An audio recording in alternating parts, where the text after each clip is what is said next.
This So, conference will Jagan now be Prabhu and recorded. Bandhu Baldev Prabhu, I seek the blessing of all the assembled Vaishnavas so that the right word comes, which will be beneficial for all of our spiritual progress. Hare Krishna.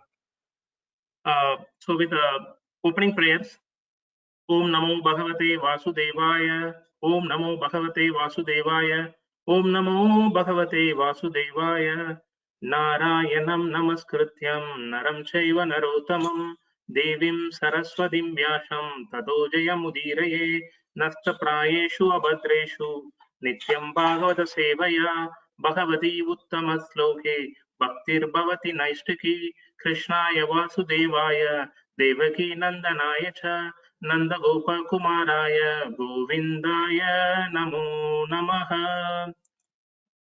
So today we will see about the character of Bharata Maharaj and Jadabharata.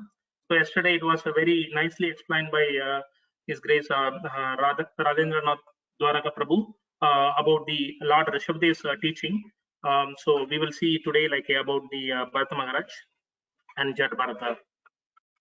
So in summary, we are going to cover the introduction and the character of Bharat Maharaj, then his attraction towards deer, then taking birth as deer, Bharat Maharaj taking birth as deer, then Jadabharata's birth as Brahmana, then Jadabharata saved by Bhadrakali, then key takeaways. So who is Bharata Maharaj? So Bharat Maharaj is Lord Rishabdev's and Jayanti's son. So he is the eldest son, as mentioned by Rajendra Dwarnath Prabhu yesterday.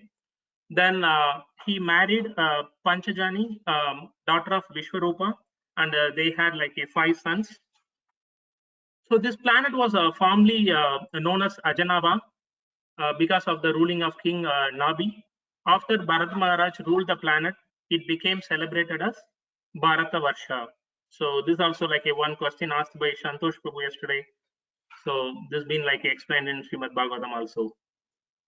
Then Bharata performed sacrifice for the satisfaction of Vasudeva. So though he was a king, he performed a lot of sacrifice and he was executing his duties very perfectly. The devotional service he performed very, very perfectly. Then he worshipped Narayana by reciting the Rig Veda, the Gayatri Manda mentioned in the Rig Veda. So then after executing all his duty, Bharata retires from family life by distributing his wealth to the 5 sons. So now we will see about his activities. So activities of Bharat Maharaj. So he was very learned and experienced. He was very affectionate to his citizens, and he engaged his citizens in devotional service very perfectly. He performed sacrifices to Lord Narayana and Vasudeva. Then he was a self-realized soul. He performed his devotional service very, very perfectly.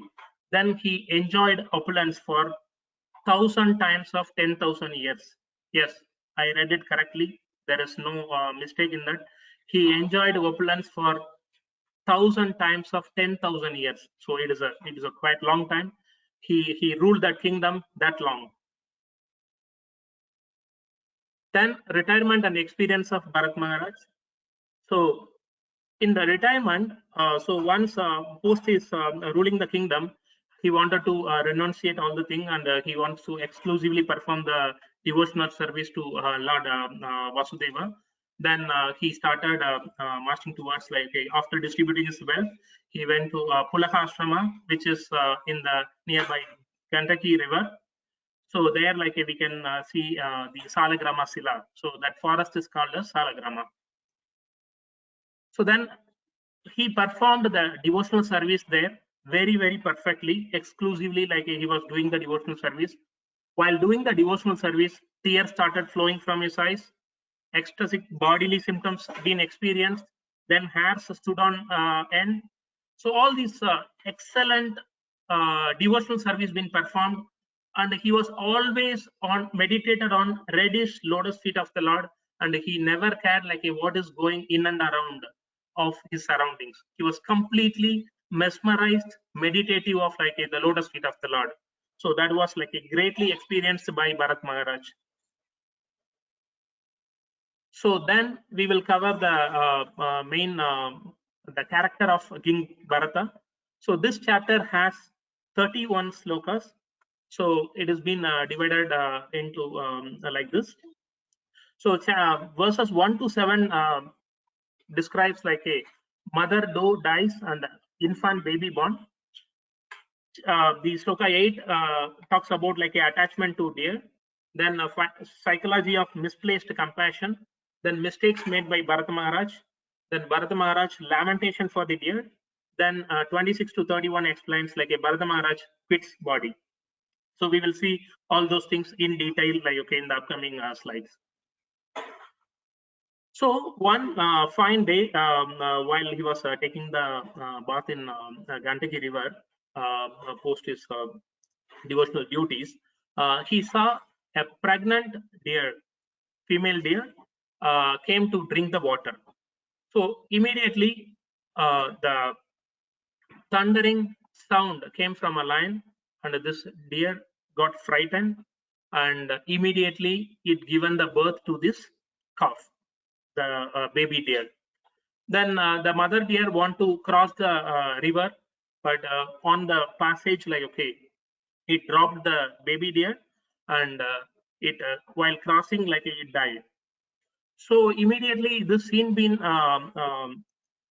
experienced by Bharat Maharaj. Immediately he got attracted. Oh, this helpless baby deer, who is going to save? So I think I need to save this deer. So this is the law of nature, attachment to deer. We need to understand Bharat Maharaj renounced his entire kingdom, his family, his wife, his sons, everything he renounced, and he wanted to do the devotional service exclusively. But he was performing like he was almost on the self-realized state. But this one momentarily incident made him to have the attachment towards deer. That caused the little discrepancy which he fall down from the self-realized position. So he shown so much attachments towards deer that is called misplaced compassion. So he was fall of the victim of like the affection. So he shown the compassion on the material platform or bodily concept, not on the spiritual platform.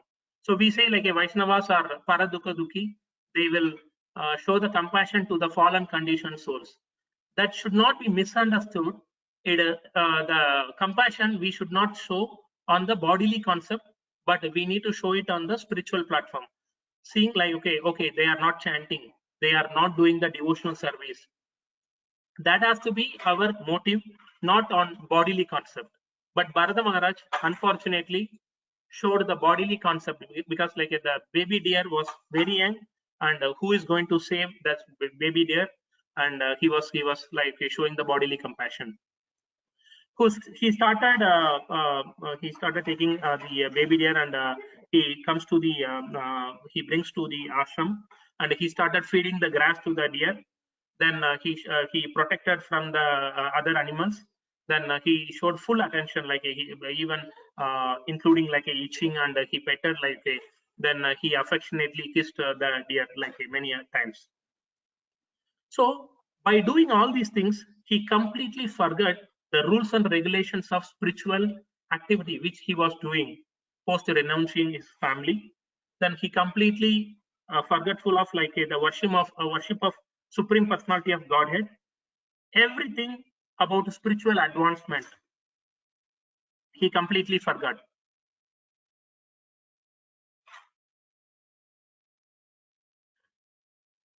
Then comes the misplaced compassion. So since the deer was like lost his mother, so he saw it is in a helpless condition and very lonely. Then it is a Lord's arrangement, like I need to meet this deer, and it has to come under my protection. Then it is totally depend on my protection and my surroundings. Then it has long faith, like a lot of faith in me, so I need to protect her. So these were the Bharata's feeling. So he was saying like, okay, I need to protect this deer at any cost by selflessly, like I may need to compromise on my spiritual activities, but let me safeguard this deer. Then rise and protect, like at any situation, rise and protect. Then gratify and fondle, like okay, because it lost its mother. Then don't neglect this deer, like though it is an animal, because it came under my protection. So these were the feelings of Lord Bharata. By doing all these things, like he made a lot of mistakes. So those mistakes are like mentioned over here. So first of all, like he showed the compassion on bodily comforts. So it shouldn't be bodily comforts, like because everyone gets the body according to their own karma, but that has been neglected, like by Bharat Maharaj. Then he neglected his distraction from spiritual duties, even while doing the sacrifice also, like or yajna also, he completely attached to the deer, and he given like a less of the importance to the yajna. Then he was so much affectionate and attraction towards the deer. Then he shown agitation and anxiety, like where the deer gone. So he was going behind the deer like all the time. So increased affection with the deer, like he lay down, walked with the deer, like uh, by not doing that devotional service. Then he barked with the deer. Then a full affection and take deer with him all the time. So he was so affectionate with this deer. So here in one of the purport, like Srila Prabhupada mentioned, Rupa Goswami mentions the attachment, all our attachment to be transferred to Lord. He given the analogy over here, how the attachment will be shown from a young a couple, like a man and woman. That attachment, I need to show it towards the Lord and his service. So that was mentioned Rupa Goswami as a prayer to the Lord. Then the philanthropist, like a so-called material philanthropist, don't realize as people's material conditions cannot be improved, and it is established according to one's karma. So they forget all these things, and they wanted to help the poor and needy people by donating money or like a food or other things. But that is not going to change, because like that is according to their karma. So we should not bodily show the compassion towards the fallen conditioned souls. We need to show the affection towards them, like on the spiritual platform. And be careful not to be misled by the so-called material activities conducted in bodily terms. So we shouldn't do that. Then comes like a lamentation for the deer, Maharaja Bharata's lamentation for the deer. So one fine day, the deer left the ashram, and Maharaj Bharat was like a searching the deer like a here and there, but he couldn't able to find.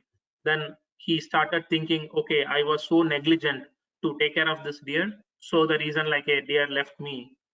Then he started affectionate towards like on the bodily concept as we mentioned, and he fall down from his spiritual position, and he forgot to do all his regular duties.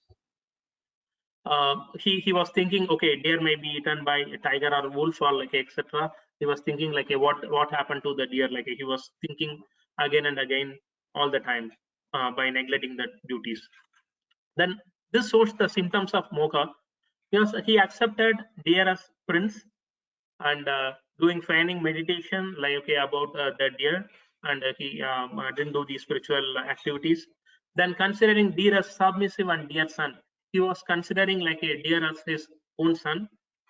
Then prizing these footprints, like he was seeing these footprints where that deer gone, and he was in a deep meditation of like all the deer, about the deer only. Then he was feeling the fever of separation, and he was talking to moon. Moon, I think like I am in full separation, and only you are splashing the shining nectar by showing where like a coolness to me. So he was into complete like a moha of thinking about the deer. Then Bharat Maharaj like he quits body by keep on thinking about the deer. Uh, he he uh, he left the body. He died. Then Why Bharat Maharaj attracted to the deer? It is due to his past karma and fruitive activities.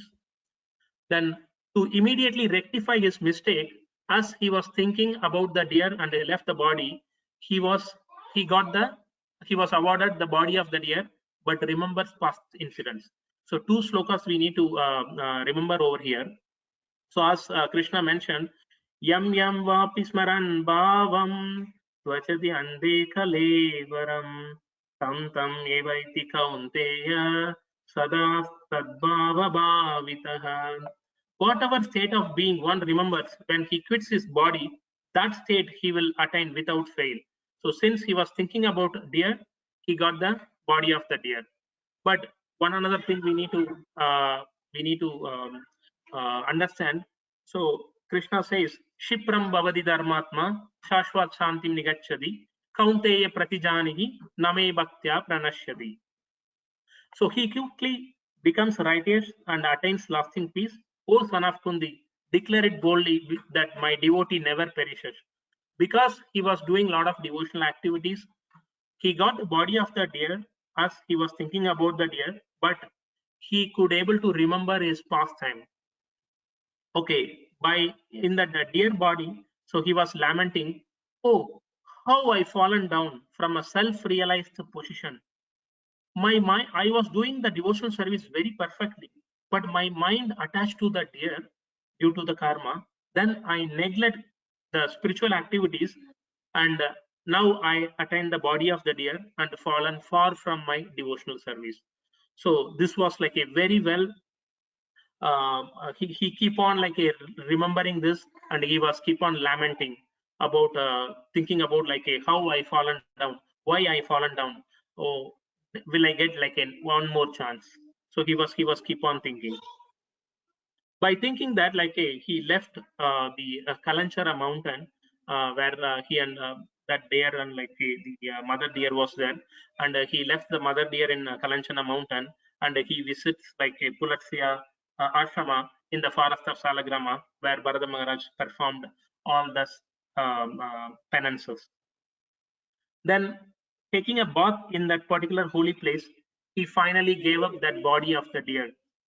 So in his next life, he could able to get like another body. So the deer body gone. So it has been explained in the Srimad Bhagavatam 5.8.29, translation by His Divine Grace Sri Bhaktivedanta Swami Srila Prabhupada. In the body of a deer, Bharata Maharaj began to lament, what misfortune! I have fallen from the path of the self-realized. I gave up my real sons, wife, and home to advance in spiritual life, and I took shelter in a solitary, holy place in the forest. I became self-controlled and self-realized, and I engaged constantly in devotional service, hearing, thinking, chanting, worshipping, and remembering the Supreme Personality of Godhead, Vasudeva. I was successful in my attempt, so much so that my mind was always absorbed in devotional service. However, due to my personal foolishness, my mind again became attached, this time to a deer. Now I have obtained the body of a deer and have fallen far from my devotional practices. So this was like the lamentation felt by Bharat Maharaj in the deer form. So then in his next life, okay, because of his continuous devotional service, so he got the body of the Jadabharata. So that particular, the character of Jadabharata being explained in detail like in chapter 9. So it has like a 20 slokas, and the topics covered on the verses is Maharaj Bharata's like a birth as Jadabharata, then Jadabharata's discreet behavior and father's affection, then untrainable Jadabharata, then death of father, mistreatment by brothers, then incident of Kali Puja. So because of his devotional service, he got the chance of like taking a birth in Brahmana family. So a Brahmana from Angira dynasty had 2 wives. So first wife had 9 sons, and second wife had like a sister and brother. The brother is nothing but like a Jadabharata. he came for post giving the deer body, he taken as like a Jadabharata. Then in the 6.41, it is mentioned the unsuccessful yogi, after many years of enjoyment on the planets of the pious activities like a living entities, is born into a family of righteous people or into a family of rich aristocracy. So the reason like now Jadabharata got a birth in the family of a Brahmana. So his father is a very well educated, and he was like a expert in Shastras, and he wanted the same to be taught to his son Jadabharata also. But let us see like what is Jadabharata's character. So Jadabharata was very afraid of non-devotee relatives and friends, because in this life also he could able to remember what happened in his previous two births. Okay, he could able to remember King Bharata, as well as he could able to remember the deer birth. Then he was very afraid like a non-devotee relatives and the friends. He don't want to mingle with them, because he knows that like he wasted a two opportunity to do the devotional service very perfectly and attain the lotus feet of the Lord. So let me do it like in this life very perfectly. Then he manifested himself in front of the public eye as madman. He shown as if like he's deaf, dumb, and blind, to save him from the bad association. And he never cared for like what others are commenting. He executed his devotional service like a very perfect. So by doing internally, he was always thinking of Lord's lotus feet as devotional service, like as Krishna mentioned in Bhagavad Gita 18.65, Manmana Bhava Mad Bhakto Mat Yaji Mam Namasturu Mam Yevesya Satyamte Pratijane Priyasome. So he was always thinking about Lord's lotus feet. Then he behaved as if he's a fool, so that his father will not push him like and he will think he is unfit for instruction and would abandon the attempt to instruct him further. So he never like washed his hand after evacuating. He would wash like only before. And he tried to teach him. The father tried to teach him like a Gayatri mantra, but even after like 4 months, he is unsuccessful, because Jadabharata was not showing the interest. Then he tried to teach the rules and regulations of brahmacharya, about like a cleanliness and following the rules and regulations and everything. But Jadabharata like didn't learn all those things, and his whole endeavors, father's endeavors failed. Then one attained. So here we need to understand, when one has attained the perfection of devotional service, it is not very important to follow the Vedic principles. It is only for like a great Mahatmas. So as he was thinking about Lord's lotus feet all the time, so he was not showing all the interest in learning the other principles. So then father and mother passed away, and brother started mistreating like a Bharata Maharaj, because he was not having any dependence now. Like so the brother started mistreating without understanding his exalted position. So mistreatment by brothers like so first he was like a very muscular and strong in body, but he was always negligent about seasons. Like he never covered the body, and always laid on ground, never smeared oil or like a took bath. That is but Jadabharata's like a position. So he wore like a only loin cloth, very small one, and he never cared for the like the other part of the body to get covered. So he acted like as per others' desires, like so whatever the others say, so he will happily accept and like do that activity. So he works only for the food, and even like the palatable or stale or tasteless food, he accept and eat. And he got the food by begging wages or like whatever came on its own. Then he never ate for sense gratification. He always like shown the liberated from bodily concept. So this point we need to very importantly note. We should never have the food or like a prasadam for satisfying our own sense gratification. We need to satisfy to keep the body up being. So we should not have like the grave for the food or like a sense gratification. Then the people surrounded him like a call him with ill names like a mad, dull, and deaf, but he never cared for them. their comments, like he shown his a topmost quality by concentrating on like a Lord's lotus feet and doing the devotional service, and whatever insult others are doing, like he never cared for that. Then these are a lot of like a mistreatment by brothers and like a the Jadabharata's quality. Then his stepbrothers like started engaging him in agricultural field work in exchange of food, where he works only for food. They put him employed in the agricultural field work. The incident of Kali Puja, like okay, so here in that particular town, there was a Shudra who wanted to get a son. So he decided to do the sacrifice of a dull man who is like looking like an animal. He wanted to sacrifice to the Bhadragali. So then they found one man, and they were about to on the day of like doing the sacrifice. That man got escaped. Then the Sudra ordered his servants, you need to go and fetch a right guy so that like okay, we can do the sacrifice to Kali. They were trying to search. They couldn't able to find anyone. Finally, they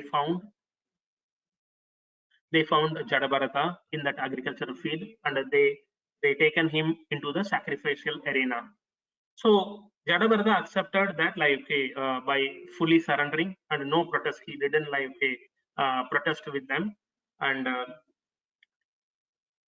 this and all we covered.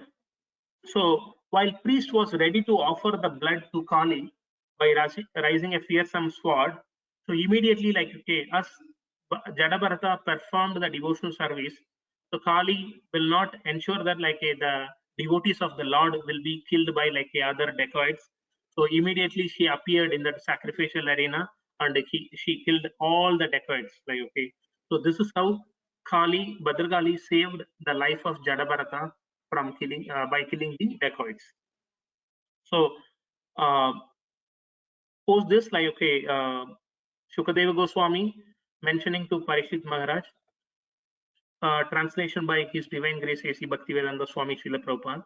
Shukadeva Goswami then said to Maharaj Parikshit, O Vishnudatta, those who already know that the soul is separate from the body, who are liberated from the invincible knot in the heart, who are always engaged in welfare activities for all living entities, and who never contemplate harming anyone, are always protected by the Supreme Personality of Godhead, who carries his disc, the Sudarsana Chakra, and acts as supreme, time to kill the demons and protect his devotees. The devotees always take shelter at the lotus feet of the Lord. Therefore, at all times, even if threatened by decapitation, they remain unagitated. For them, this is not at all wonderful. So this is how like he's ending the chapter. So what we can learn from this two chapters of like Bharat Maharaj and the Jadabharata. The slightest of a moment can change a fallen soul to a devotee. So there are many such examples like pastimes mentioned in our scriptures. We will take like some from those list.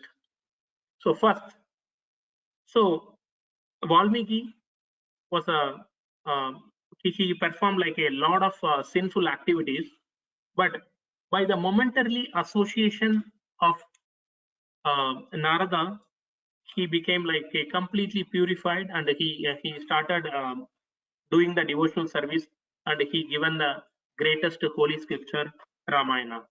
So that one momentarily association changed a fallen soul to a devotee.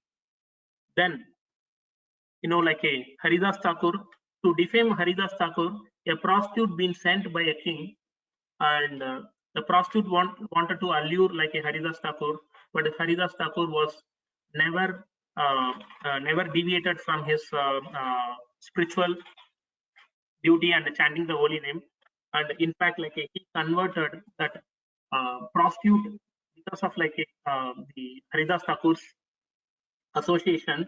She became a devotee and she got initiated by Haridas Thakur. So how great. Then you all know Vilvamangala Thakur.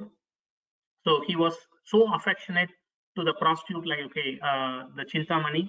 And one particular time, Chintamani told, "Why you are showing this much love towards me? If you shown this love towards me, then towards the Lord, then you would be like a lot beneficial, and you would be a great devotee." So that momentarily spark came into Bilvamangala Thakur, and he came to the greatest position from the very fallen condition, fallen soul. Then comes our Srila Prabhupada.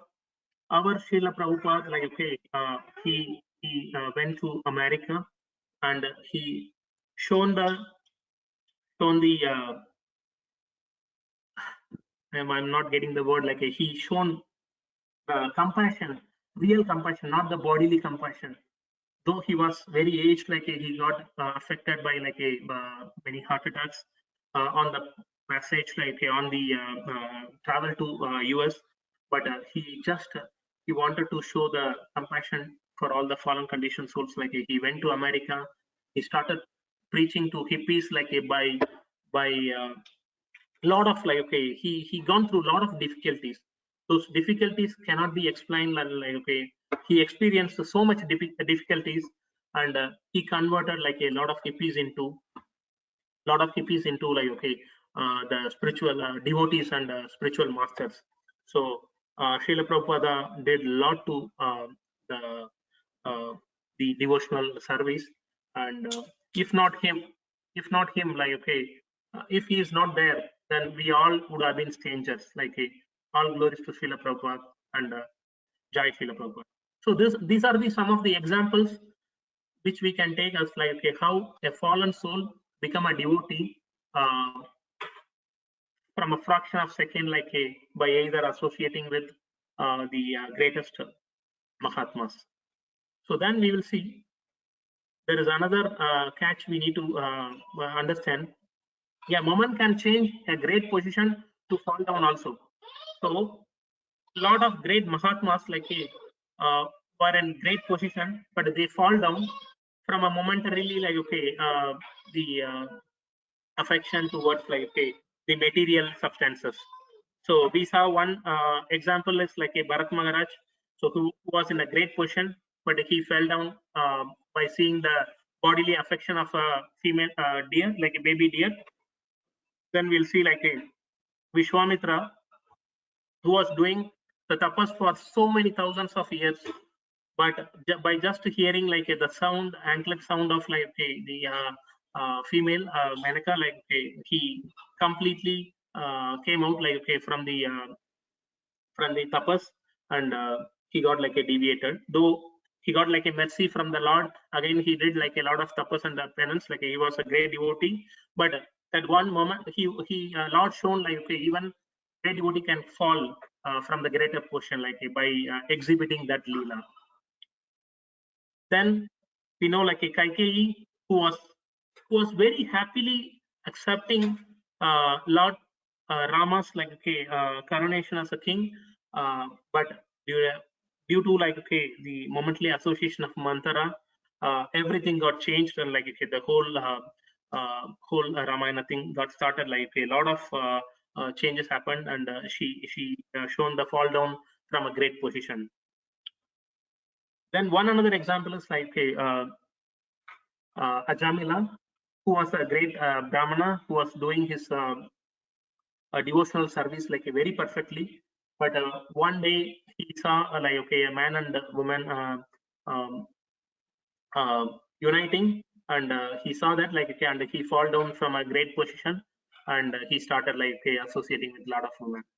So all these things has to be remembered, and we have to be very, very cautious, as we need to do the devotional service all the time, every time, anytime. So that has been stated in our great scriptures, in multiple times it has been stressed. Okay, devotional service has to be performed. Always we need to perform the devotional service.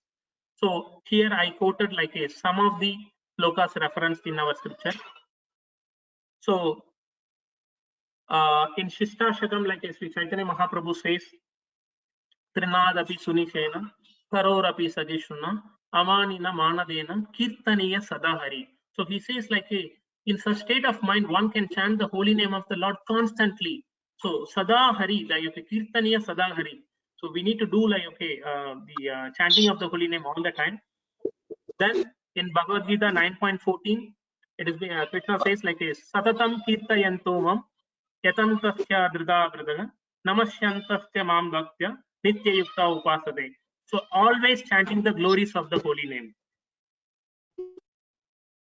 Then in the next lokalai, okay, Bhagavad Gita 9.22. So Ananyas Chintayanto Mam E Jana Paripasade Tesam Nityaviptanam Yoga Shema Pahamyaham. Those who always worship me with exclusive devotion. So always we need to worship the Lord, like, with great devotion. Then in Bhagavad Gita 6.10, I think I'll mute Girija.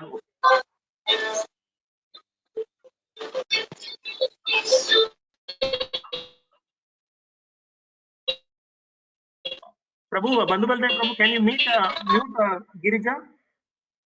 So I'm unable to do. Done, Prabhu. Okay. Yeah, thanks, Prabhu. Yeah, in Bhagavad Gita 6.10, it is being stated like a yogi unchita satatam. A transcendentalist should always try to concentrate his mind on the Supreme Self. Then in 18.57, it has been mentioned, Chetasa sarva karmani mai sanyasya matparaha buddhiyogam upasritya machita satatam bhava. In all activities, just depend upon me and work always under my protection. In such devotional service, be fully consciousness of me. Then in Chaitanya Charitamrita, in Antya Leela 3.137, Haridas Thakur giving the instruction to the prostitute, like, okay, as Nirantara Namalav Karatulasi Sevana, chant the Hare Krishna mantra continuously and render service to the Tulsi planet so that, like, you can become a good devotee. Then in Chaitanya Charitamrita Madhya Leela 24.261, Lord Narada instructing to Mrigari as how he can become a devotee, as he was doing a lot of sinful activities by killing animals. So there he says, Nirantara Krishna Nama Kariha Kirtana, continuously chant the Hare Krishna Mahamantra. So that has been said by the greatest devotee, Lord Narada.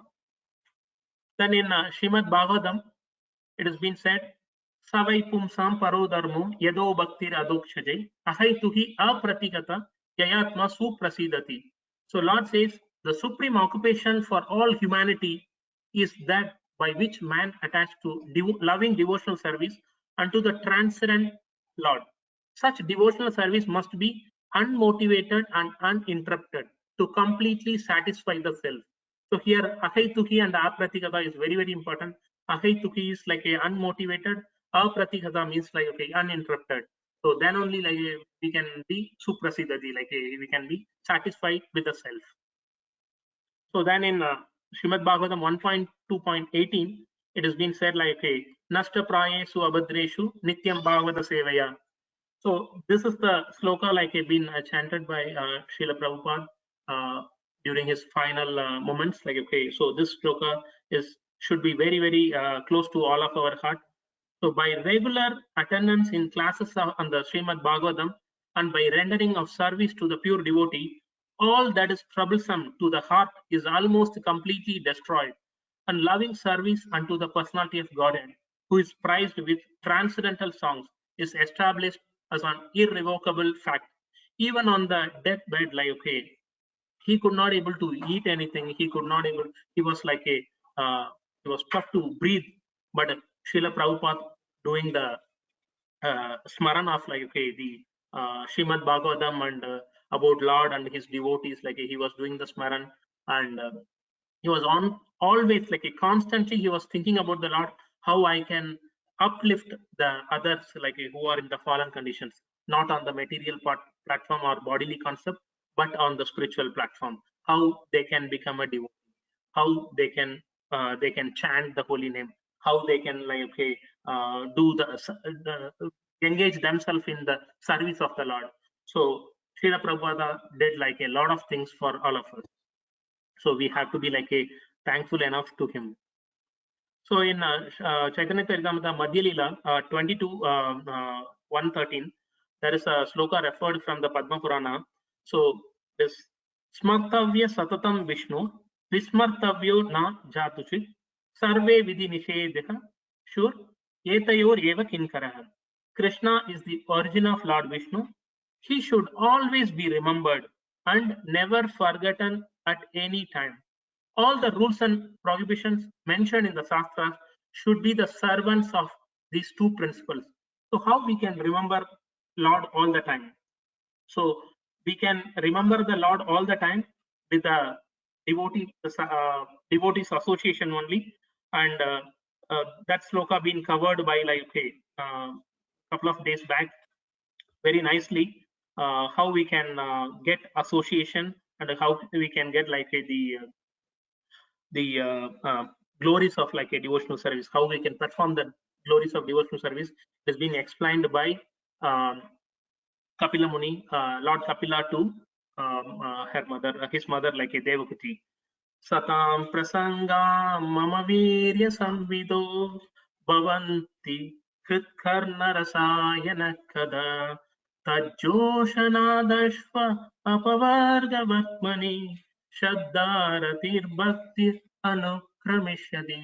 So what we are doing, though we are in this particular situation, we are utilizing the time very effectively, by the great thought of we can associate online doing the satsang like a devotee satsang.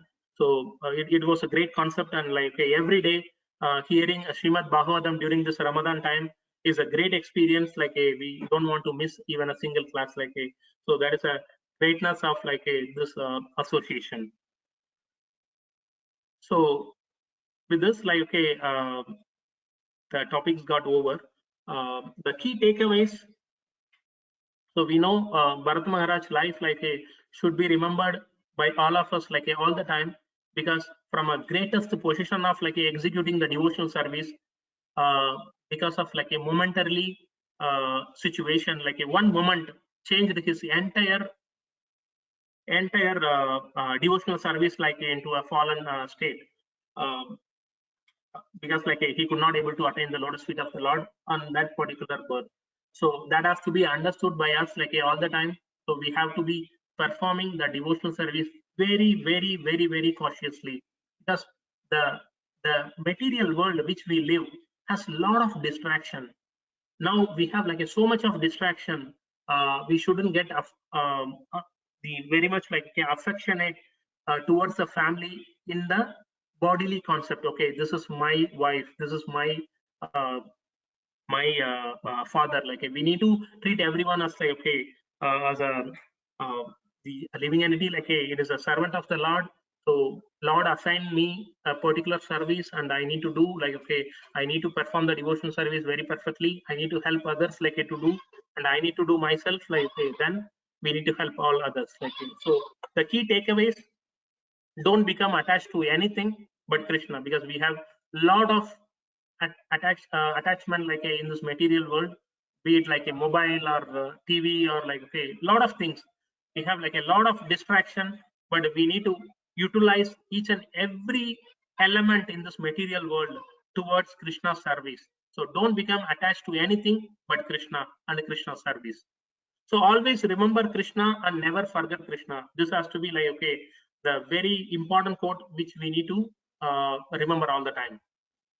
Then not a single moment should be spent without chanting and remembering the Supreme Lord and his activities. So this also a very important. So we don't know how much time we left in our life. So by the mercy of Srila Prabhupada and Acharyas and the Chaitanya Mahaprabhus, we got this the taste for the holy name, or we are trying to we are aspiring to become a devotee. So we need to dedicate all of our time to chant and remember about the Lord and his glories. We should be compassionate by rising one from the material platform to the spiritual platform. So we shouldn't be attached like on the bodily concept. Okay, he is poor. Likewise, we should not think. Okay, we need to think. Okay, how we can uplift others by bringing them into the Krishna consciousness. First, for that, we need to perform our sadhana very, very perfectly. Then we need to help others also. Then we have to be very cautious in executing our spiritual duties, and a little discrepancy will cause one to fall down again into material existence. This is very, very important, because they have to be very, very cautiously we need to perform the devotional service, because this material world is full of attraction and a lot of distractions are there, and we have to be very, very cautious while performing our devotional service. Then avyartha kalatvam. So being free from wasting time, we should not waste our time. We should see that every moment of our lives is utilized for the rendering devotional service and nothing else. Because at the end, we are all the soldiers of Srila Prabhupada's army. So any one particular service, if you do he would be so happy. So we need to remember that and need to serve his mission and to bring everyone into a Krishna consciousness. Hare Krishna. With this, I end my presentation. Thanks again, for patiently listening, and thanks for giving me the opportunity. Please forgive me, if I am not useful to any of you, or I spoke something wrong. It is due to my own ignorance. Please forgive me, and thanks for giving me the opportunity. Hare Krishna. Thanks, Prabhu. Hare Krishna, Prabhu. Amazing, wonderful presentation, Prabhu. Nice flow, nice sequencing, and then I would say, the message is loud and clear. So whenever we think that this is going to be the best presentation, the next presentation betters that. So drastic improvement from what was there last year. So yes, Jagan Prabhu, I would request for your comments, and then we will open up for questions. Hare Krishna.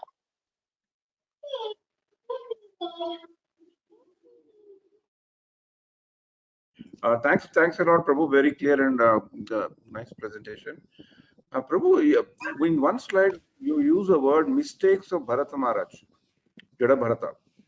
Did Prabhupada also use the word mistakes in his purports? Because I had a slight doubt whether what Bharata did was a mistake or something else. Yeah, I just. Yeah, I will just refer that and I will send it to you, Prabhu. I think it is mentioned. Yes. Okay, Hare Krishna. That is one thing. I just wanted to clarify myself whether it's a mistake. And another thing is, in the Jada Bharata story, it is not only the momentary thing that made Jada Bharata to come down. Okay, we can say that one moment was influential, but after that moment also, Jada Bharata could have the Bharata would have got a lot of chances not to get too much attached to the deer. It's not that it didn't happen in 1 second. Then one incident happened, but after that several occasions were there where Jada Bharata could have easily come. Not Jada Bharata, sorry, Bharata would have come back. So it's not a fall of a moment, in my opinion. But after that, there were so many other. A lot of time happened, right? He spent time with deer. He nourished there. It all happened.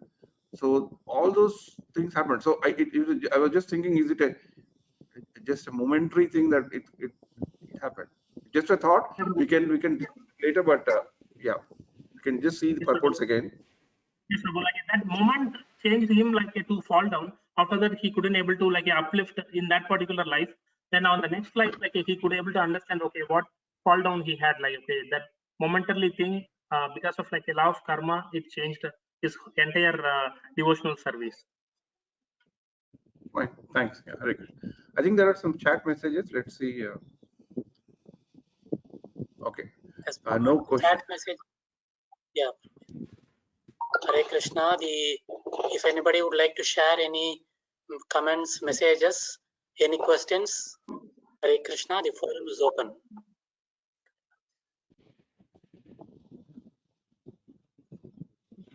Thank you, Vasant Prabhu. Thanks a lot. Thanks a lot, Prabhu. Thanks. Hare Krishna. Hare Krishna. So thank you once again, Vasant Prabhu. So just before going ahead for the next Kirtan, I just remembered what Jagan Prabhu said about his yatra, Chardham yatra. So there was an interview where Srila Prabhupada ji was asked as to what is his biggest fear. So Srila Prabhupada said, my biggest fear is that my devotees or my disciples are not sufficiently afraid of Maya. So there was a similar topic where Jagan Prabhu explained that when he went to Chardham Yatra, so after finishing the Yatra, they were coming back in the bus and somebody's mobile rang and it was a film song tune or something. And even though they were fully in the Chardham Yatra, immediately that discussion went into film songs, and for around 30 minutes there was a kind of a film song Antakshari. So that is how powerful Maya is. So yes, Prabhu, Vasant Prabhu, the message is loud and clear. So thank you once again. Kavita, are you there? Hare Krishna. Hare Krishna, Prabhuji, Dandot Pranam. Yes. Sorry, yes, Prabhu. Hare Krishna. Yes, Prabhu, just I wanted to share the reverse is also very true of this, what you just said.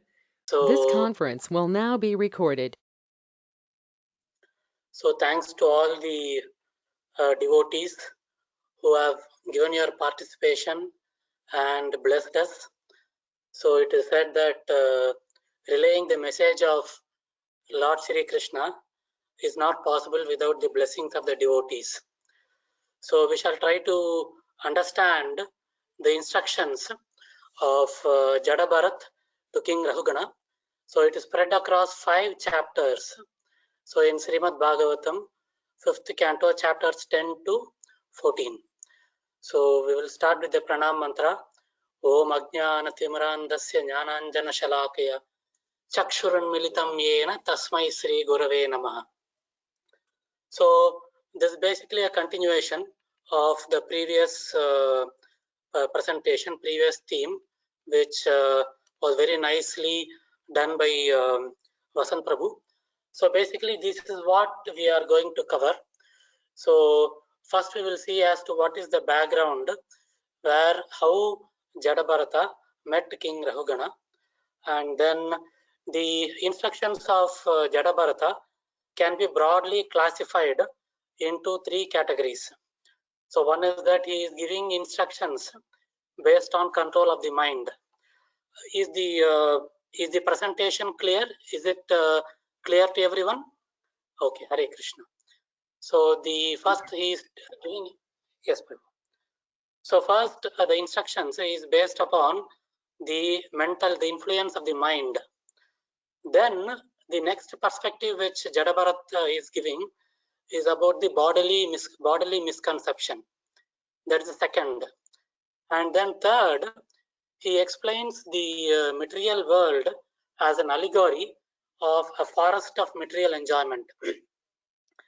Basically, this is comprised of 2 chapters. In one chapter, Jadabharata explains the material world as a forest of material enjoyment as an allegory to King Rahugana. And after this example, as in Srimad Bhagavatam, there are many conversations, nested conversations. So this is a conversation which has been narrated by Sukadeva Goswami to Parikshit Maharaj. And then Parikshit Maharaj requests Sukadeva Goswami to clarify the instructions so that the common man can understand. So kind of demystifying explanation is given in another chapter by Sukadeva Goswami to Parikshit Maharaj. So what I have done is to save time, I have rolled both into one concept, but kind of split it up so that to save time. Then we will see what are the key conclusions and then the takeaways from these instructions. So, as Vasant Prabhu explained, King Rahugana is the ruler of Sauvira and Sindhu provinces. So, to give a geographical context, Sauvira and Sindhu provinces are coming approximately near Saurashtra. And at one point of time, he was going to the ashram of Kapila Muni. And when they were going to the ashram, they reached the river Ikshumati. And when they reached the river Ikshumati, they needed another carrier who had to be, they were actually, King Rahugana was carried in palanquins by his servants. And when they reached the banks of the river Ikshumati, they needed one more carrier so that they can carry the palanquin across the river. So they were looking for someone who is well built, and by chance they came across Jadabharata, and they found that he was stout, he was strong in the bodily this thing, and then they told that now it is an order that you also have to carry the palanquin. So Jadabharata, as we saw in the previous presentation, he was not at all attached to anything material. Whatever was given, he accepted. And the same thing, since he was told to carry the palanquin, just he started carrying the palanquin. But what happened was, there are many other carriers, but Jadabharat, he used to stop every 3 feet to see if any ants are crossing the ground below him. So in the purport, Srila Prabhupada writes that Vaishnavas are Suhrada Sarva Dehinam. So Vaishnavas are well-wishers of all living entities, not just human beings. And Brahmana means Jadabharata being at the Brahminical level, he cannot act like the other palanquin carriers. He cannot act like Shudras. So he has to act at the level of Vaishnava, and he was a Vaishnava already. And so he used to check whether there was any ant scarring, and then he will move. Another 3 feet, he will again stop. So because the palanquin was carried in that way, and since Jadabharat was doing like this, the palanquin was carried in a very unsteady manner. Means every frequently it will stop, it will move, it will shake this side and that side, and then he will move. Then the King Rahugana got annoyed, and then he asked as to why you are doing this. Rohinima, okay. So he got a little bit annoyed, and then he kind of jokingly or sarcastically asked Jadabharat, so you are very stout and strong, and you alone carried the palanquin, so what happened suddenly? Have you become tired and things like that? He asked jokingly. So Jadabharat didn't take all those criticism. So it says, the Vaishnavas, Asangoyam Ayam Purushaha. So for Vaishnavas, they are at the spirit soul level, and they are not affected by criticism at the material level. So Jadabharat just listened to what King Rahugana said, but continued like how he was doing before. But the carrier, since Jadabharat did not change the way he was carrying, the palanquin kept on shaking. And then now King Rahugana really got annoyed. So, and then he then got down, and he then started chastising Jadabharata very severely. So he said that you look to be strong, you look to be stout, you don't know that I am the king, and all those things. Like that, he really started to become very heavy on Jadabharata. He really started to be very chastising. He got into the chastising mode. You are fat, you are stout, you are well built. Why not you do this this thing? You should be fortunate to carry the palanquin of law. These are all those things.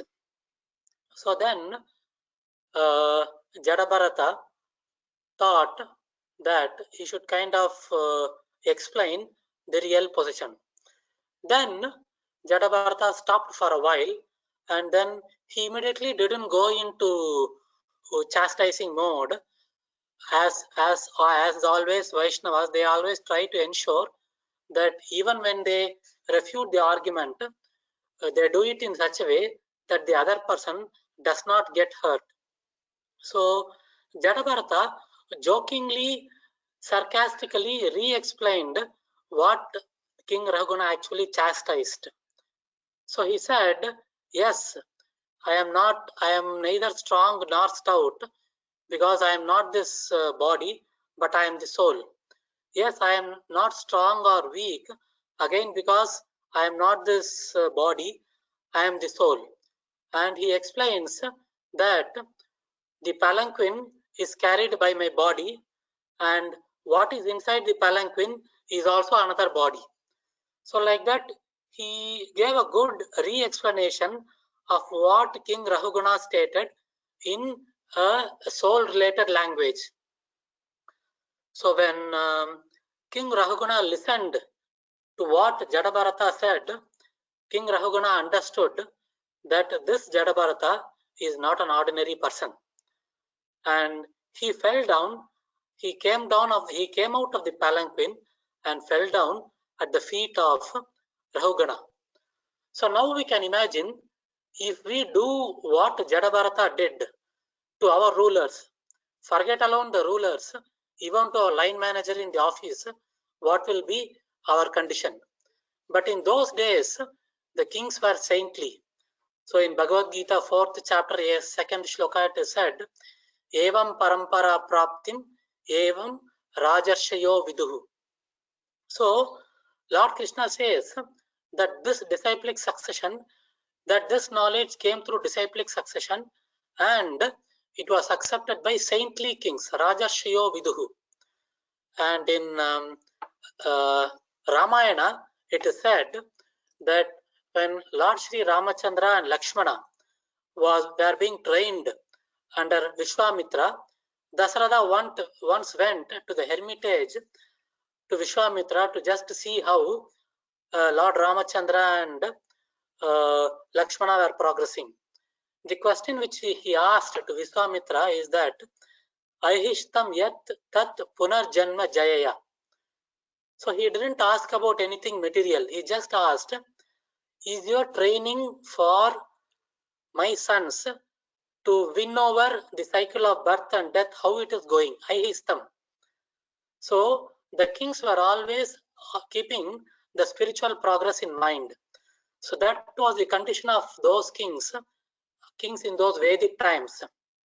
And another, it is also stated in the Srimad Bhagavatam shlokas that King Raghugana also wanted to avoid Vaishnava aparad, and he wanted to beg pardon.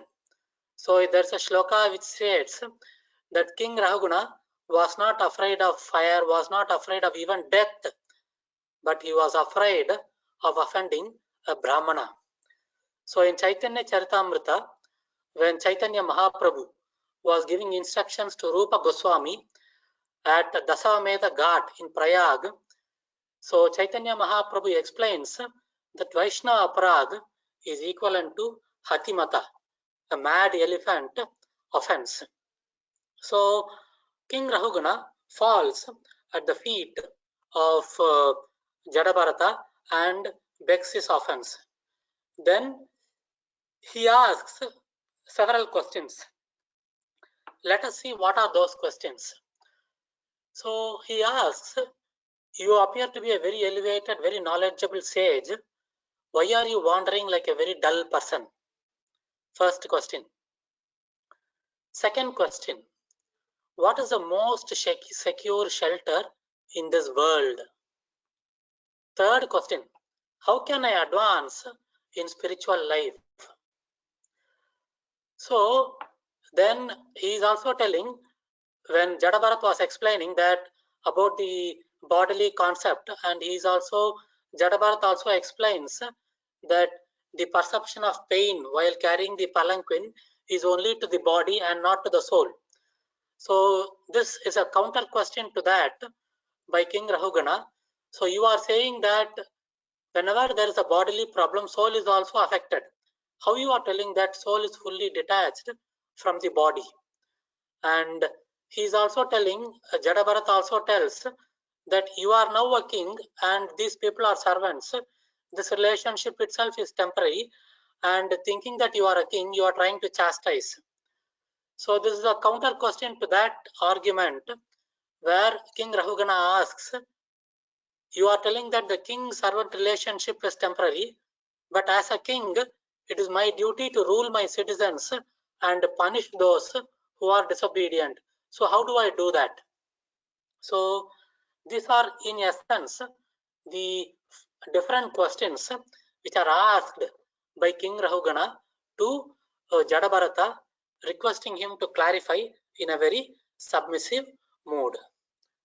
So now, as we saw before, Jadabharata explains the answers in three different perspectives. First perspective based on the influence of the mind. Second perspective based on bodily conception. And third perspective based on the allegory of the forest of material enjoyment. So now let us look into the first perspective of mind control. So Jadabharata starts with saying that first of all, your aristocratic position of a king is not due to your intelligence. It is due to your previous pious activities. Bhagavad Gita 9th shloka says, 9th chapter the shloka says, Kshina punya martal lokam vishanti, means whenever our bank of pious activities expire, this position also fall down. So I remember a lecture by Her Grace, who is that Mataji in Nitai Sevini Mataji in Vishakhapatnam. She says that each and every living entity has two vouchers. One voucher is full of, one is a credit voucher from his past pious activities, and one is a debit voucher from his past sinful activities. So whenever something good happens to us, the credit voucher gets reduced, and whenever any bad thing happens to us, the debit voucher gets reduced. So actually we should pray that the debit voucher gets removed fast, whereas all of us pray that the credit voucher gets removed fast. So coming back to this, so she starts with explaining that your position is because of our previous pious activities. It is not because of your intelligence. And you are trying to say that I am a king, and because I am a king, I should rule the citizens and then punish them for disobedience. And he says that this is at the karma kanda level. And the word which is the specific word which is used in the shloka is Vedavada. So why the word Vedavada means is that Vedavada means someone who is attached to the technical representations of Vedas. And Jadabharat says, be a Tattvavada, means you are a king. Your ultimate objective is to ensure that your citizens are progressing in spiritual service, not the immediate thing of chastisement. You are making them obedient by carrying your palanquin is not going to contribute in any way to their spiritual advancement. Then going further, he gives a technical explanation that there are 11 subtle functions, which is composed of 5 knowledge acquiring senses. So Jnanendriya, which is our Pancha Jnanendriya, eyes, nose, ears, and all those things. And then 5 working senses, and then false ego. So these 5 Jnanendriya and 5 Kamendriya and the false ego, these are called as 11 subtle functions. And who is the chief controller of these 11 subtle functions? The chief controller of this mind. Then there are material causes. What are those material causes? There is the physical 5 elements, which is made up of, our body is made up of those 5 material elements. Bhumi Rapona Lo Vayuhu. Then there is a nature, Prakriti. Then there is the original cause, which is the Lord. Then Lord means in the form of Durga Devi, in the form of Brahma. So it is not directly in the form of Lord Krishna. Then our culture, which is basically a derivative of our birth and upbringing. Then our destiny, so which is again based on our karma. Then the time element. So these material causes, along with the material modes of nature, they agitate the 11 functions. So this agitation results in millions of material modes combinations. So we have 3 material modes and we have 11 subtle functions. We have so many material causes. So imagine multiplied by all those material functions, all those subtle functions, all those material bodies, and the different permutations and combinations. So this results in so many multiple mode combinations. And because of that, what happens? The mind is getting contaminated, is getting associated with those modes. And because the mind gets attached and contaminated by those material modes, the soul becomes conditioned. And this is referred to as guna karma anubaddham. Prabhupada gives the example of a ghee wick. So ghee by itself is pure, but if the ghee wick is not burned properly, it becomes black. So the soul as such is pure, but because it gets contaminated through the association of the mind with the material modes, the soul becomes conditioned. Then he goes further deep into technical explanation. He says that the mind creates 6 enemies. So we have seen this several times: Kama, Krodha, Lobha, Mada, Moha, and Matsarya. And because it creates these enemies, who is affected? Actually, the mind itself is affected. The disease of the mind, which is the madness, is a disease of the mind. Lamentation, illusion, attachment, greed, and enmity. So why enmity is a disease of the mind? Because each and every person, each and every living entity is actually a soul.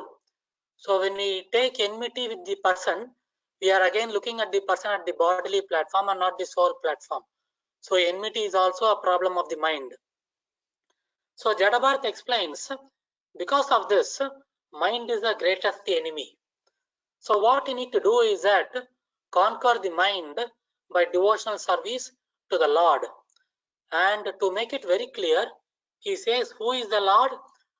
Prabhupada writes in the purport, Aradhananam Sarvesham Vishnor Aradhanam Param. So the topmost service is service unto Lord Vishnu, which is Bhakti Yoga. So what happens is that okay, this is a typographical error. This is not Rishabhadeva. This is Rahugana. Apologies for the typographical error. So this technical explanation by Jadabharata, based on the influence of mind, all those material modes of combination, 11 subtle functions and all those things, is unable to understand and requests Jadabharata to repeat it in an easy way. He says that you are Karana Vigrahaya. So this shloka says that Jadabharata is a Karana Vigrahaya. Why? Because he is the son of Lord Rishabhadev, but you are covered. So please explain it to me in a way in which persons like me can understand. So this is a very wonderful couplet in which Jadabharata explains it in a way in which everyone can understand. Brahmana vacha ayam jano nama chalan prativyam yah parthiva kashya heto tasyapi changriyor ati gulpa janga janur madhyora siradora shamsa hamse dibdarvi sibikacha yashyam sauvira rajeti apadesha aste yasmin bhavan ruddha nijabhimano rajasmi sindhu sviti durmadanda. So he says, the self-realized Brahmana, Jadabharata, said, among the various material combinations and permutations, there are various forms and earthly transformations. For some reason, these move on the surface of the earth and are called palanquin carriers. Those material transformations which does not move are gross material objects like stones. In any case, the material body is also made up of earth and stone in the form of feet, ankles, calves, knees, thighs, torso, throat, and head. Upon the shoulders is the wooden palanquin, and within the palanquin is the so-called king of Sauvira. The body of the king is simply another transformation of the earth. But within your body, your lordship is situated, and falsely thinking that you are the king, the state of Sauvira. So in just 2 shlokas, Jadabharata explains in a very nice way that everything is body, but you are just thinking that it is and that I am the king. Then he continues, he says, you think that you are a king and you are protecting the citizens, but you are actually cruel. It says, Rajanya Nirguner Dashu Dharma Bihi. You are just torturing them by making them carry you in the palanquin instead of facilitating them on the spiritual progress. And he further goes ahead and says, not only you are this palanquin carriers, the entire cosmic manifestation is just a mixture of matter and spirit. But the cause is the Supreme Personality of Godhead. Tat Ananyatvam Arabambana Sabdadibhyaha, Brahma Sutra 2.1.14. So he says, the Prabhupada writes that the material world is just a transformation of the energy of the Lord. Parashya Saktir Vividaiva Suryate. Only thing is it is a separated energy. Binna Prakriti Rashtada. So all the living entities are made of the same substance which is in earth. So Jadabharata further explains, big, short, skinny, fat, they are all just differences in mechanical proportions of substance, differences of nature, differences of predisposition, time, activity. So Jadabharata explains there are some living entities which are resting on legs like you and me. There are some which are resting on shoulders. There are some which are resting on torso, which is our backs. But everything is the same. There is only one absolute truth, Lord Vasudeva, who is manifested in 3 levels, Brahman, Paramatman, and Bhagavan. So we know that shloka very well. It is said in Bhagavatam 1-11. Vadanti tadvavitaha tadvam yajnanam advayam brahmeti paramatmeti bhagavaniti sabdyate. So Jadabharata goes ahead and tells, so how to realize this absolute truth? This is a very important shloka which is also coming in the 500 shlokas, which says, my dear King Rahugana, the opportunity, unless one has the opportunity to smear his entire body with the dust of the lotus feet of great devotees, one cannot realize the absolute truth. One cannot realize the absolute truth simply by observing celibacy, simply strictly following the rules and regulations of householder life, leaving home as vanaprastha, accepting sannyasa, or undergoing severe penances and the scorching heat of the sun. There are many other processes to understand the absolute truth, but the absolute truth is only revealed to one who has attained the mercy of a great devotee. So he explains how to understand the absolute truth. The one and only way is through the devotees. And then he goes ahead to explain who are these devotees. So Prabhupada clarifies in the purport, devotees are those Gramya Varta Na Kahibe, who have no time for Gramya Kada, for material discussions. Machita Bangada Prana Bodhayanta Parasparam Kadayanta Chamam Nityam Dushyanti Cha Ramanti Cha. So Machita, so they can only think of me, always they think of me. Madgata, their only destination is me. Matprana, their life is always devoted to me. bodhayantah parasparam kadayantascha mam nityam. Daily entertaining one another with my messages. How do they lament? ये हरे कृष्णा वाला lockdown हो गया भी हो गया, हर दिन सुबह से लेके रात तक कुछ ना कुछ गो टू मीटिंग में रखते ही रहता है. No, दुष्यंती च रमन्ति च, they do it very happily. So he says that those are the kinds of devotees which you should seek and associate. And he also explains that why is the reason why he covered himself. So he says that he was Bharata Maharaj, then due to association, bad association, he fell down, and then because he again got a chance as Jada Bharata, he's very careful not to associate, so avoid being detected as a normal person. He behaves like he is a madman. So what are the benefits of associating with a devotee? So he says that simply by associating with exalted devotees, anyone can attain perfection of knowledge, and with that sword of knowledge can cut to pieces the illusory associations within this material world. Through the association of devotees, one can engage in the service of the Lord by hearing and chanting, Shravanam Kirtanam. Thus one can revive his dormant Krishna consciousness, and sticking to the cultivation of Krishna consciousness, return home back to Godhead even in this life. So now he says, what are the benefits of associating with devotees? So having explained that, he goes into the third perspective. So what he does is, he explains the material world by giving an allegory of a forest. So this is basically explained in 2 chapters.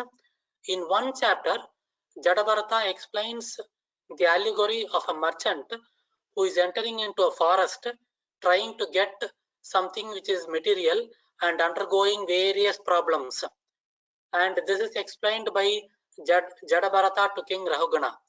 And then in the next chapter, this is narrated by Sukadeva Goswami to Maharaj Parikshit. So Maharaj Parikshit says that the common people cannot understand this allegory.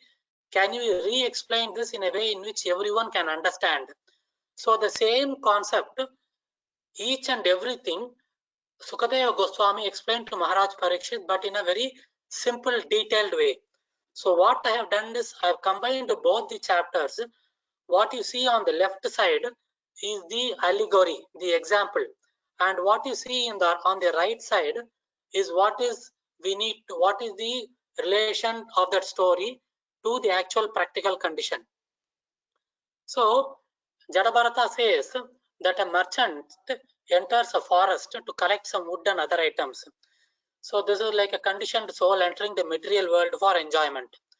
So gradually he gets into a deeper part of the forest, not knowing how to exit. Similarly, the soul getting into a material world is starting to get controlled by Maya, and he doesn't know how to exit. So in the forest, there are plunderers and animals which take away whatever is collected. Similarly, we have a lot of uncontrolled senses. We saw all those 6 enemies, Kama, Lobha, Greed. Because of that, whatever we have accumulated, we spend it in an unnecessary way. Similarly, we have excessive family commitment, which also reduces our savings. Then sometimes a person enters into bushes and grasses, searching for some of the items, and in those places, he is bitten by mosquitoes. So similarly, in our material world, we try different jobs, and in those jobs, many people talk bad about us.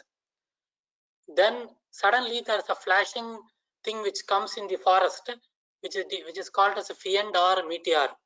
So this is equivalent to gold, which suddenly appears, and then the moment we buy gold, immediately its value goes down. So it is also defined as yellow stool in one of the purports in the shlokas. Then he continues, as we progress into the forest, at times there is a whirlwind which comes. So this is referred to sexual attraction. In Sanskrit, it is called as pramada. So when that whirlwind happens, we try to hide in a creeper. So which is basically our spouse whenever we have sexual attraction. So suddenly sometimes we hear strange sounds that is coming from owls and crickets, which we don't know where the sound is coming from, but those sound is very annoying. So this is referring to the backbiting of enemies, which we don't understand, and the harsh words behind our backs, which are spoken by our relatives.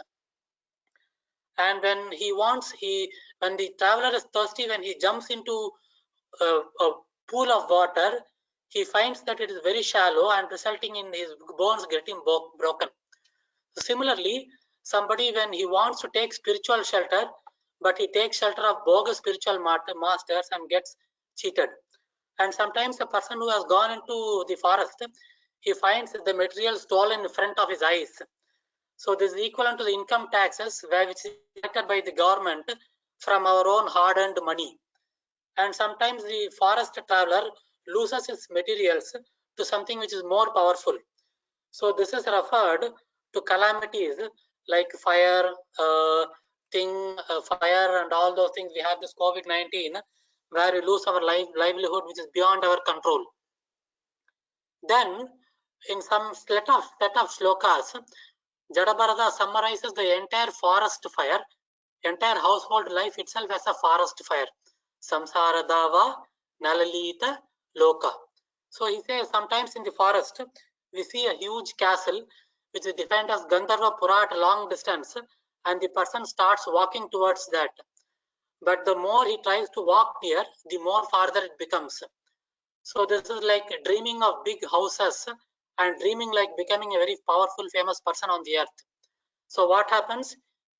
The person, for reaching the Gandharvapura, he starts to climb big hills, but he doesn't have the proper footwear. And because he doesn't have the proper footwear, he's getting hurt by stones and then thorns, and he gets upset. So this is like when we dream something too much, so we are unable to fulfill the responsibility. Even the Grahastha life, it requires a lot of yajnas to be performed. It requires a lot of austerities, charities. At one point, some different points of time, it becomes too much. And then what happens? We start getting angry with our own family members. That is what is equivalent to that. Sometimes the forest is eaten by python for long times. After that, he comes out. He goes into deep sleep. So this is compared to long spells of ignorance, where we even don't know what is doing. Sometimes he falls into blind wells, which is equivalent to short spans of uncertainty. So till March, all of us were happy. Suddenly COVID-19 happened. Tomorrow, we don't know what is happening to us. Then in the forest, the person always deals with different kinds of turbulences like cold, heat, rain, and this thing. So the living entity, this is compared to living entities constantly trying to cheat one another, resulting in enmity. And then the forest traveler tries to take some things from others and then gets bitten or punished. So when things go out of our control, when we are not able to manage out of our own resources, we try to get stolen, we try to steal something.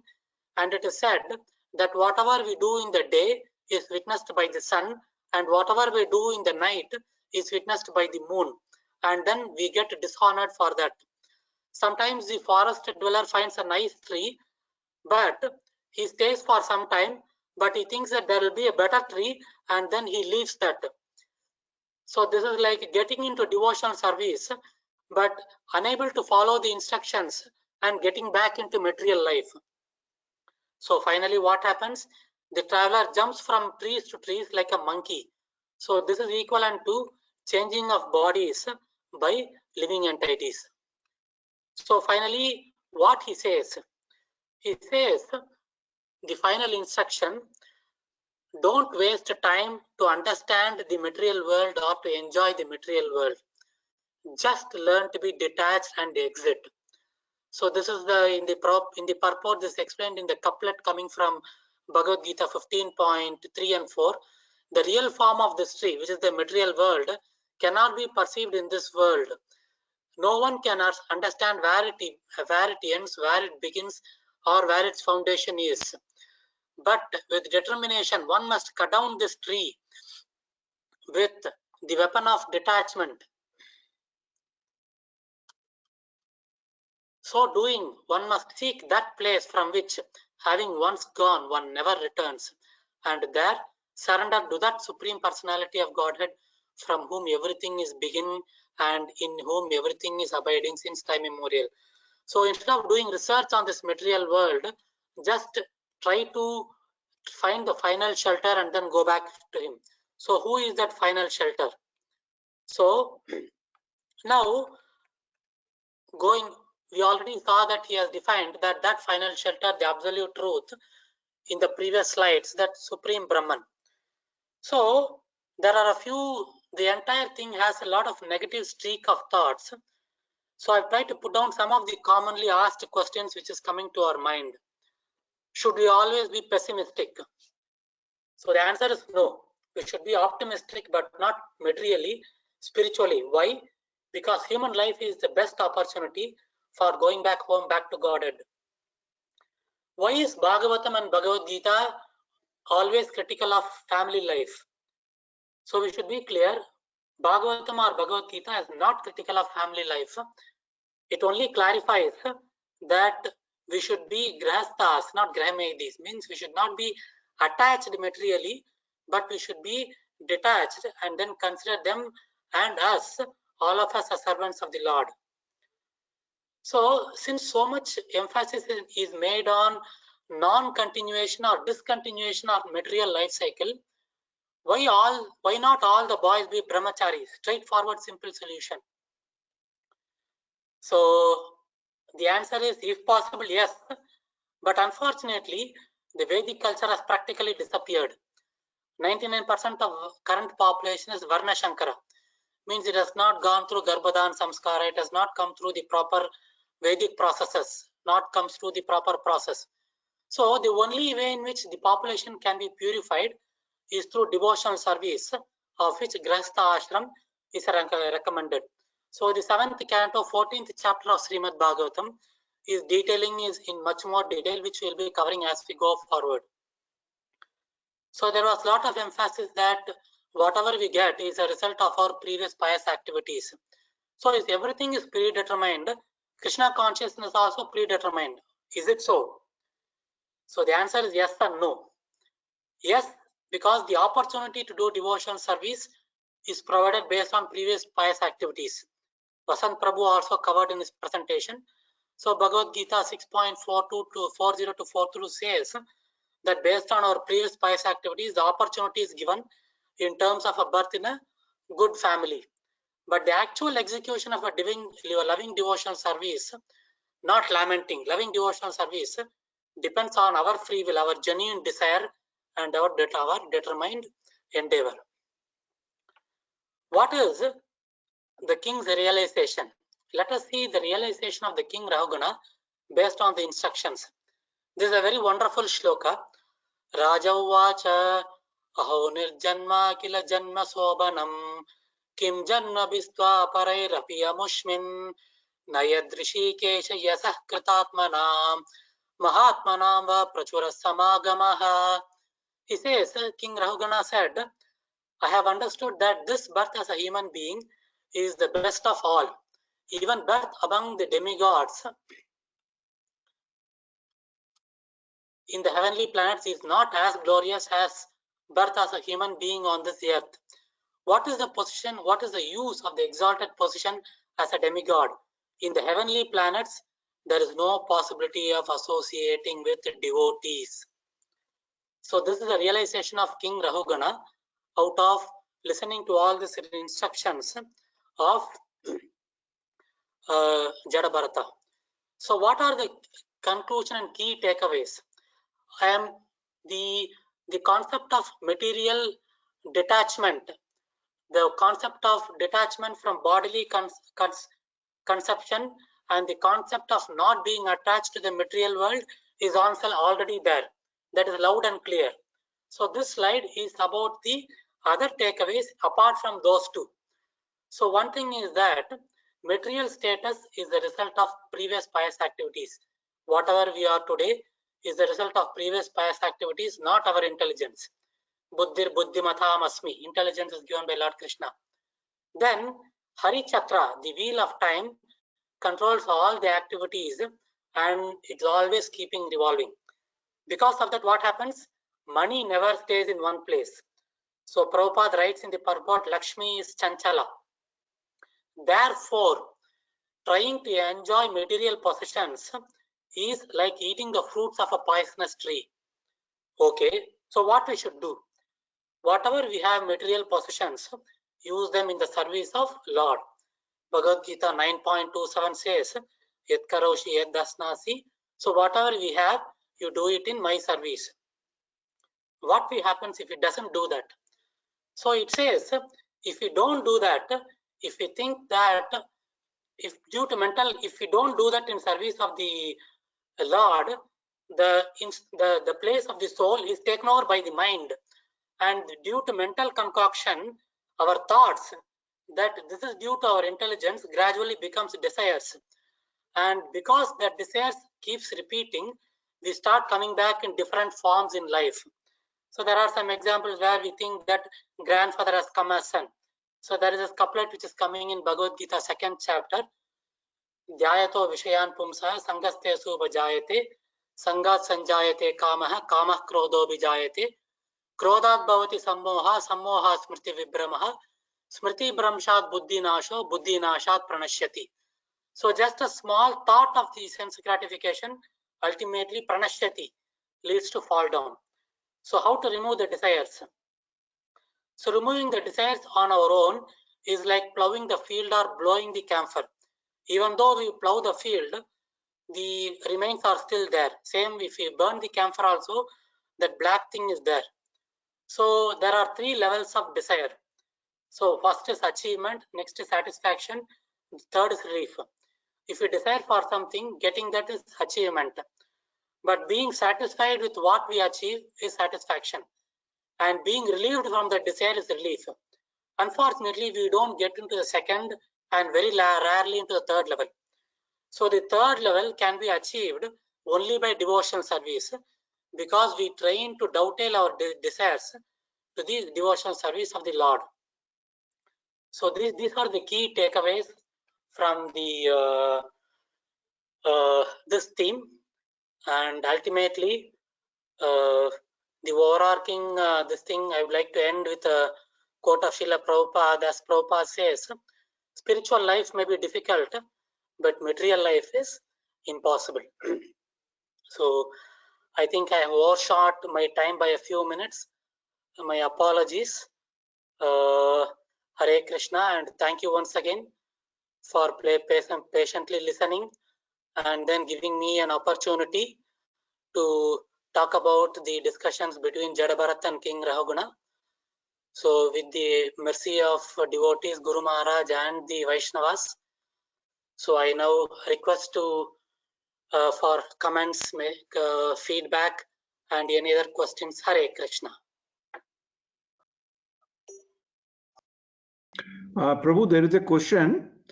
Sunil Prabhu from Bangalore, India. Thanks for the great session. One question: why did Jadabharata reveal himself to Rahuguna while he was safeguarding himself since birth by behaving like a mad, dull, blind man? In other words, King Rahuguna, knowing Jadabharata, comes with the risk of whole kingdom knowing him, while he could risk the very same purpose he had earlier. It's a very good question. Yes, Prabhuji. Thank you, Sunil Prabhu, for asking this question. Hare Krishna, Sunil Prabhu. So thank you for the query. Yes. So this is a very good question. So why Jadabharata reveals himself?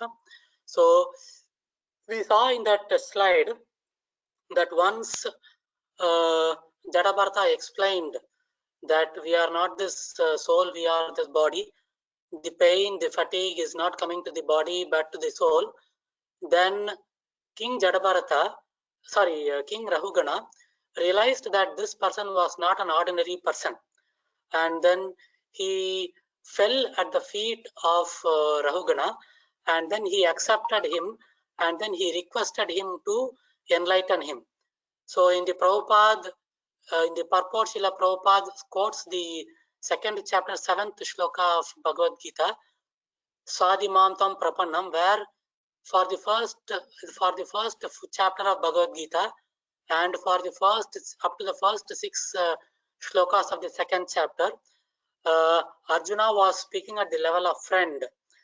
But once when he surrendered and when he accepted Lord Krishna as the spiritual master, he then started to reveal himself.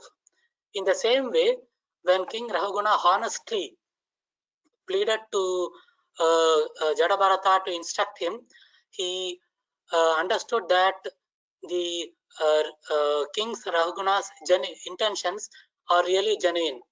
And it is also explained, we saw that in the later shlokas, that Jadabharata is defined as Karana Vigrahaya.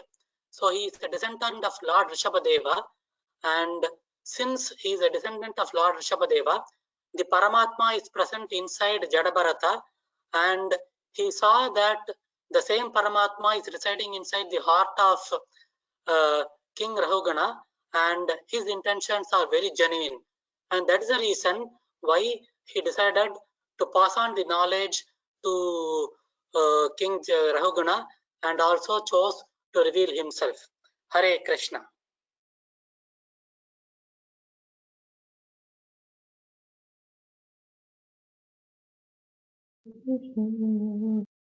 Hare Krishna Prabhuji, Dandat Pranam.